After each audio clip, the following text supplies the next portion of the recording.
নমস্কার বন্ধুরা, আমি সোমা হ্যাপি ফ্যামিলির পক্ষ থেকে আপনাদের সকলকে স্বাগত। আশা করি যে যেখানে আছেন ভালো আছেন, সুস্থ আছেন। আমরাও ভালো আছি বন্ধুরা।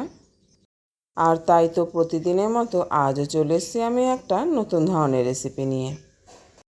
আজ আমি আপনাদের সঙ্গে শেয়ার করব কাঠি কচু আর আলু দিয়ে চিংড়ি মাছের একটা নতুন রেসিপি। আর এই রেসিপিটি দেখতে হলে বন্ধুরা অবশ্যই ভিডিওটিতে একটা লাইক দিয়ে ভিডিওটা ফুল ওয়াচ করবেন, এটাই আমার বিশেষ করে আপনাদের কাছে অনুরোধ। তো প্লিজ বন্ধুরা, আপনারা কিন্তু কেউ বারবার স্কিপ করে দেখবেন না। স্কিপ করে দেখলে কিন্তু আমার ভিডিও কোয়ালিটি অনেকটা খারাপ হয়ে যাবে। আর এছাড়াও আমি কিভাবে রান্না করলাম সেটাও কিন্তু আপনাদের বুঝতে অসুবিধা হবে। তাহলে চলুন বন্ধুরা, রান্নাটা আমি কিভাবে করলাম দেখে নেওয়া যাক। এখানে আমি আমার প্রয়োজন মতো কিছুটা কাঠি কচু কেটে নিয়েছি। আর এই যে কচুগুলোর কিন্তু খোসাটা একটু পুরু করেই ছাড়িয়েছি। আর সেই মাপেরই আলুও কেটে নিয়েছি। এখন কচু আর আলুটাকে খুব ভালো করে জল দিয়ে ধুয়ে নিতে হবে। আর এদিকে গ্যাস ওভেনে আমি একটা কড়াই বসিয়ে দিয়েছি। কড়াইটাকে গরম করে নিয়ে আমি এর মধ্যে এখন দিয়ে দিলাম পরিমাণ মতো সর্ষের তেল। এখন তেলটাকেও আমি গরম করে নেব। আমি এখানে আলু আর কাঠি কচু ভাজার জন্য একটু বেশি পরিমাণেই তেল নিয়েছি। এদিকে কেটে রাখা কাঠি কচুগুলোতে আমি লবণ ও হলুদ মাখিয়ে নিলাম। পরিমাণ মতো লবণ ও পরিমাণ মতো হলুদ দিয়ে আমি এগুলোকে হাত দিয়ে ভালো করে মাখিয়ে নিলাম। এই যে বন্ধুরা, কাঠি কচুগুলোর মধ্যে আমার লবণ হলুদ মাখানো হয়ে গেছে। এদিকে তেলটাও খুব ভালোভাবে গরম হয়ে গেছে। এখন আমি এই লবণ হলুদ মাখানো কাঠি কচুগুলোকে গরম তেলের মধ্যে দিয়ে দিলাম। এখন এই কচুটাকে খুব ভালো করে ভেজে নিতে হবে। আর তাড়াতাড়ি সেদ্ধ হওয়ার জন্য আমি একটা ঢাকা দিয়ে দিলাম।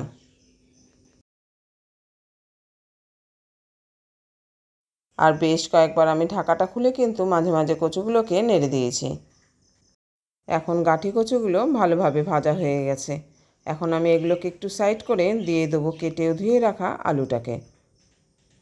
এখানে বন্ধুরা আপনারা কিন্তু কচুটাকে দেখে বুঝতে পারছেন কতটা ভাজা হয়ে গেছে।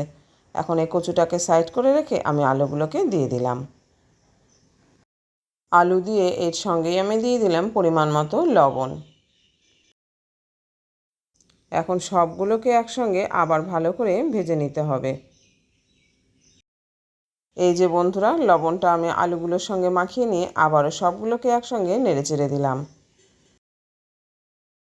এখন আমি আবারও ঢাকা চাপা দিয়ে দিলাম। এইভাবে আলুগুলোও কিন্তু ভেজে নিতে হবে। আর মাঝখানে কিন্তু আমি একবার ঢাকা খুলে এগুলোকে নেড়েচেড়ে দিয়েছি। আর এগুলো ভাজার সময় কিন্তু আমি গ্যাসের ফ্লেমটাকে মিডিয়ামে রেখে ভেজে নিয়েছি। যেহেতু আলু আর কচুটা ভাজা হয়ে গেছে তাই গ্যাসের ফ্লেমটাকে আমি একদম লো করে দিলাম। এখন আলু আর কচুটা খুব ভালোভাবে ভাজা হয়ে গেছে। এগুলোকে এখন আমি একটা অন্য পাত্রে তুলে নেব। আর ভিডিওর এই পর্যায়ে এসে বন্ধুরা আবারও একবার সবাইকে একটু মনে করিয়ে দিচ্ছি যে যারা যারা শুরুতে একটা লাইক দিতে ভুলে গেছেন, অবশ্যই প্লিজ বন্ধুরা মনে করে কিন্তু একটা লাইক দিয়ে দেবেন। আর আপনার একটা লাইকের জন্য কিন্তু বন্ধুরা আমার এই ভিডিওটা পৌঁছে যাবে আরও অনেক নতুন নতুন বন্ধুদের কাছে। এছাড়াও আমি আরও নতুন নতুন ভিডিও বানাতে অনেকটাই উৎসাহ পাবো। এদিকে কড়াই থেকে আমি আলু আর গাঁঠি কচুটাকে অন্য পাত্রে তুলে নিয়েছি। কড়াইতে তেলের পরিমাণ কমে যায় আমি আবারও সামান্য পরিমাণে তেল দিয়ে দিলাম। এখন এই তেলটাকেও আমি গরম করে নিয়ে এর মধ্যে দিয়ে দিলাম কেটে বেছে ধুয়ে রাখা চিংড়ি মাছগুলোকে। এই যে বন্ধুরা, চিংড়ি মাছগুলোকে এখন আমি এই গরম তেলের মধ্যে দিয়ে দিলাম। আমরা তো সবাই জানি চিংড়ি মাছ কিন্তু বেশি ভাজা লাগে না, তাই এপিট ওপিট করে সামান্য একটু নেড়ে চেড়ে নিয়ে আমি চিংড়ি মাছগুলোকে তুলে নেব অন্য পাত্রে। এখানে চিংড়ি মাছগুলোর পুরো খোসাটাই কিন্তু ছাড়ানো আছে। আর মাথায় ও পিঠের শিরদাঁড়ায় যে নোংরাটা থাকে সেটাও কিন্তু ফেলানো আছে। বন্ধুরা, আপনারা যদি কেউ এখনও গাঁঠি কচু আর আলু দিয়ে চিংড়ি মাছ এইভাবে না খেয়ে থাকেন তাহলে কিন্তু আমার অনুরোধ রইল একবার অবশ্যই কিন্তু এটা বাড়িতে ট্রাই করে দেখবেন। আর এটা কিন্তু খেতে বন্ধুরা দারুণ লাগে। এখন চিংড়ি মাছগুলো ভাজা হয়ে গেছে, এগুলোকে আমি এখন অন্য একটা পাত্রে তুলে নিলাম। আর চিংড়ি মাছ এমনই একটা মাছ, যে মাছটা দিয়ে যে কোনো রেসিপি তৈরি করলে সেটা খেতে কিন্তু দুর্দান্ত লাগে।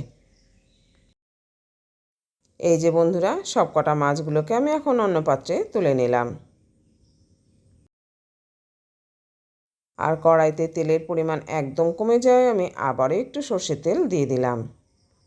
আর এই রান্নাটা কিন্তু বন্ধুরা অবশ্যই সর্ষের তেলে করবেন। তেলটাকে গরম করে নিয়ে আমি এর মধ্যে দিয়ে দিলাম সাদা জিরে ও একটা চেরা শুকনো লঙ্কা। এখন এটাকে একটু ভালো করে নেড়েচেড়ে নিলাম। যখন এই ফোড়নটা থেকে সুন্দর গন্ধ বেরোলো, তখন আমি দিয়ে দিলাম কেটে রাখা একটা টমেটো কুচি। এখানে আমি মাঝারি সাইজের একটা পাকা টমেটোকে ঠিক এইভাবে পাতলা পাতলা লম্বা করে কুচি করে নিয়েছি। এখন এই টমেটোটাকে খুব ভালো করে ভেজে নিতে হবে। এই রেসিপিতে বন্ধুরা অবশ্যই কিন্তু টমেটোটাকে দেওয়ার চেষ্টা করবেন। আর এই টমেটোটা যাতে তাড়াতাড়ি গলে যায়, এই জন্য আমি দিয়ে দিলাম খুব সামান্য পরিমাণে একটু লবণ। সামান্য পরিমাণে লবণ দিয়ে এটাকে একটু নেড়েচেড়ে নিয়ে আমি একটা ঢাকা দিয়ে দিলাম। এখন গ্যাসের ফ্লেমটাকে হাই করে দিয়ে কয়েক সেকেন্ড পরেই আমি ঢাকাটাকে খুলে নিলাম। আর মাঝখানে কিন্তু একবার আমি ঢাকাটা খুলে এটাকে নেড়েচেড়ে দিয়েছিলাম। এখন টমেটোটা কিন্তু খুব ভালোভাবে ভাজাও হয়ে গেছে, নরমও হয়ে গেছে।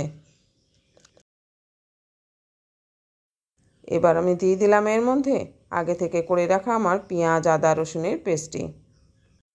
এখানে বড় চামচের 2 চামচ পেঁয়াজ আদা রসুনের পেস্ট রয়েছে। এখন পেঁয়াজ আদা রসুনের পেস্টটিকেও কিন্তু এই তেলের সঙ্গে খুব ভালো করে ভেজে নিতে হবে। এই যে বন্ধুরা, এটা কিন্তু আমার খুব ভালো করে ভাজা বা কষানো হয়ে গেছে। এখন আমি এর মধ্যে দিয়ে দেবো গুঁড়ো মশলাগুলোকে।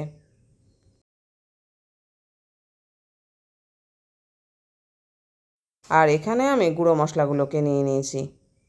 এখানে চা চামচের 1 চামচ করে ধনের গুঁড়ো জিরের গুঁড়ো রয়েছে, আর হাফ চামচ করে কাশ্মীরি লঙ্কার গুঁড়ো ও ঝাল লঙ্কার গুঁড়ো রয়েছে। আর পরিমাণ মতো হলুদ দিয়ে আমি এটাকে খুব ভালো করে নেড়েচেড়ে নিলাম।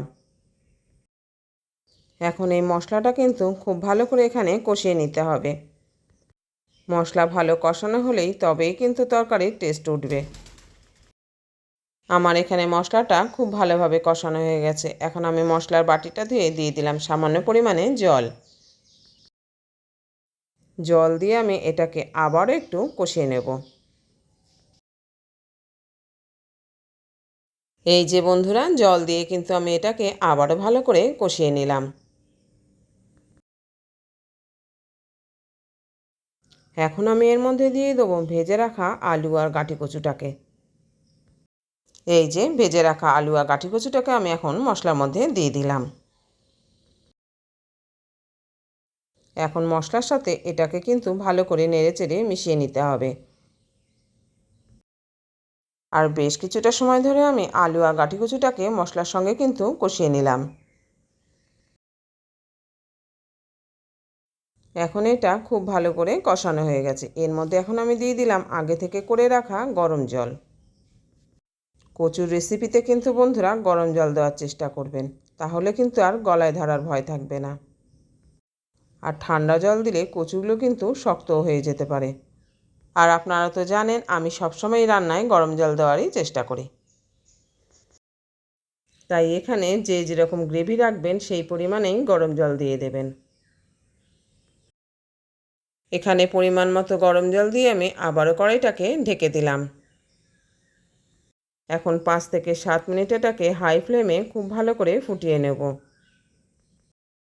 5 থেকে 7 মিনিট পর আমি ফিরে এলাম। এখন আমি কড়াইয়ের ঢাকাটাকে আবার খুলে নিলাম। এটা কিন্তু খুব ভালো করে এখন ফুটে গেছে। আর কচু আর আলুটাকে যেহেতু আগে থেকে খুব ভালো করে ভেজে নেওয়া আছে, তাই সেদ্ধ হতে কিন্তু বেশি সময় লাগবে না। শুধুমাত্র তরকারির টেস্ট ওঠার জন্য কিন্তু এটাকে খুব ভালো করে ফুটিয়ে নিতে হবে। তরকারি ভালো জাল না হলে কিন্তু এর টেস্ট হবে না।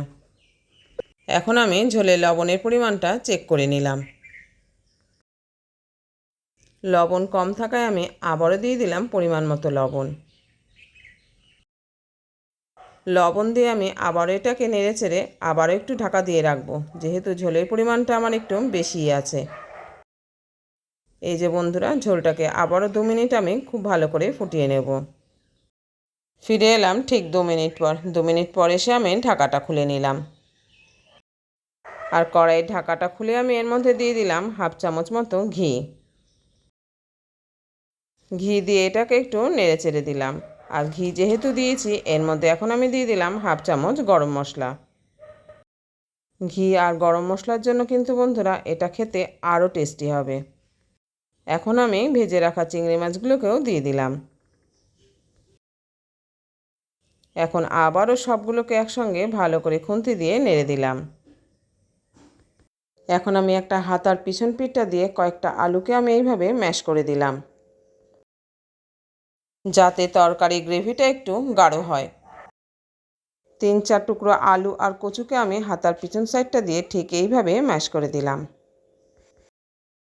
আর দেখুন বন্ধুরা, এখন ঝোলটা কিন্তু আগের থেকে অনেকটাই গাঢ় হয়ে গেছে। এখন আমাদের গাঁটি কচু আলু দিয়ে চিংড়ি মাছের রেসিপিটা কিন্তু রেডি। এবার আমি গ্যাস ওভেনটাকে অফ করে দিলাম।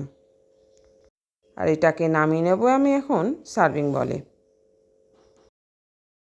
তাহলে আজকের রেসিপিটা কীরকম লাগলো বন্ধুরা জানাতে কিন্তু ভুলবেন না। যদি ভালো লেগে থাকে লাইক, কমেন্ট ও শেয়ার করবেন। আর নতুন বন্ধু এসে থাকলে চ্যানেলটিকে সাবস্ক্রাইব করে অবশ্যই আমার পাশে থাকবেন।